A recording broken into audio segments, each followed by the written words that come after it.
ভাবিয়ে বোঝা না, বোঝা না, বয়স হয়ে গেছে মানুষটার, আর করছে শিক্ষকতা।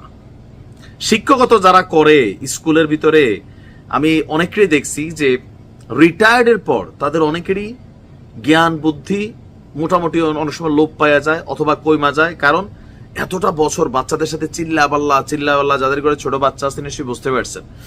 তো হইতে পারে যে কাকা বোঝে নাই। আসিফের বক্তব্যটা হয়তোবা সঠিক, সরল, চেহারা দেখলে কিন্তু লাগে একদম সরল, কেমন একটা সরল সরল পবিত্র ভাব আছে।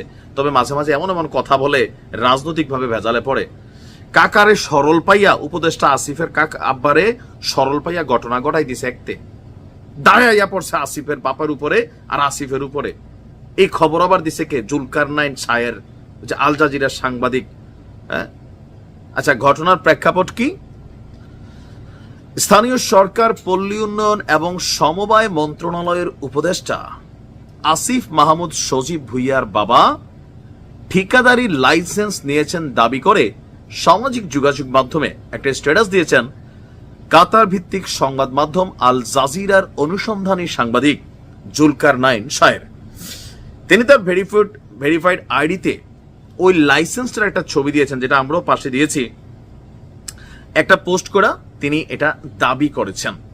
সেখানে তিনি লিখেছেন, স্থানীয় সরকার, পল্লী উন্নয়ন এবং সমবায় মন্ত্রণালয়ের উপদেষ্টা আসিফ মাহমুদ সজীব ভুইয়ার বাবা জনাব বিল্লাল হোসেনের স্থানীয় সরকার প্রকৌশল অধিদপ্তরের একটি ঠিকাদারি তালিকাভুক্তির কপি হাতে এসেছে।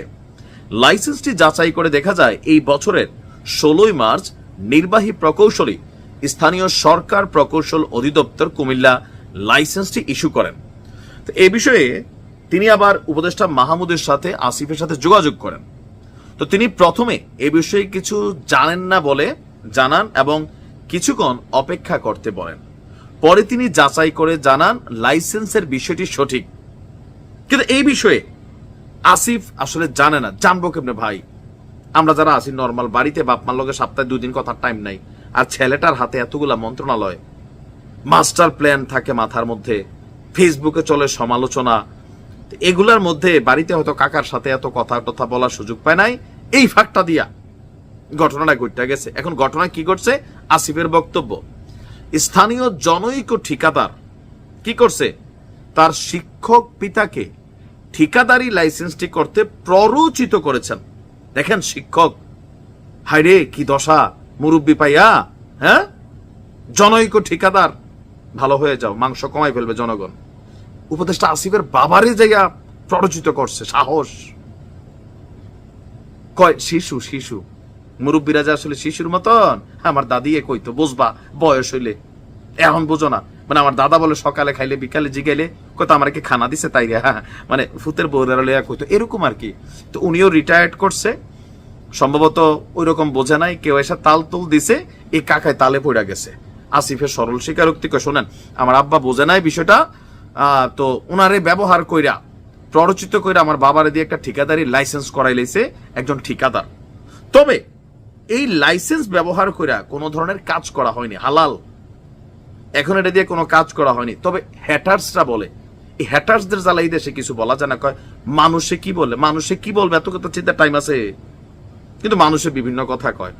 ছেলে এত বড় মন্ত্রণালয়ের একজন মন্ত্রী, তো এবার আব্বা গেছে ঠিকাদারি প্রতিষ্ঠানের লাইসেন্স করতো, যে কোনো জায়গাতে আবার আদ দিলে তো কাজ আইয়া লাইব।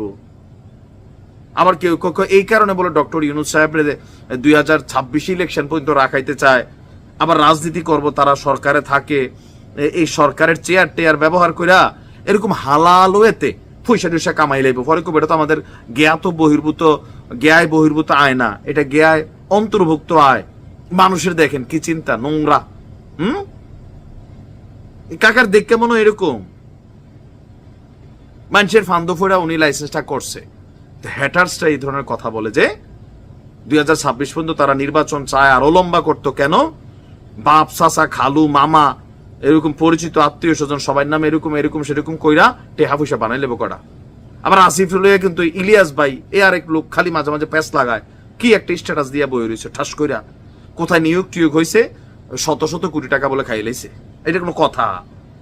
এরপর আসিফে আবার মনে একটু ভয় পাইছে, হাসনাত্রে দিয়া ইলিয়াস ভাইরে ফোন দিছে, তুমি একটু দেখো না ওনার সাথে কথা বললা। তো ইলিয়াস ভাই তো আরেক ডাহাই মানু, আটকা সেতলে মাথাটা গরম হলে চান্দিরা কয় মাথাটা গরম হলে সব কইয়া দেবো। পরে লাইভ হইয়া কই এলাকা আমরা হাসনাত্রী দিয়ে ফোন দেওয়াইছে, আমি এগুলা করে লাভ নাই, তুমি প্রথম আলোর ইয়া ছাড়ো। এখন কারা এই পেজ গুলা লাগায়, জাতির মধ্যে বিভাজন করতে চায়। যাই হোক, মুরব্বী মানুষ বুঝছে না, অন্যের প্ররোচনা হয়তো লাইসেন্সটা ক্যান্সেল করে নেব। আবার অনেকে ক্যান্সেল করবো, কিন্তু কর্সেশন থাহুক পরবর্তী সময় যদি ছোটখাটো কাজ করলে করলো, খারাপ কি? ঠিকাদারি তো হালাল ব্যবসা, তাই না? ঠিক আছে, ভালো থাকেন।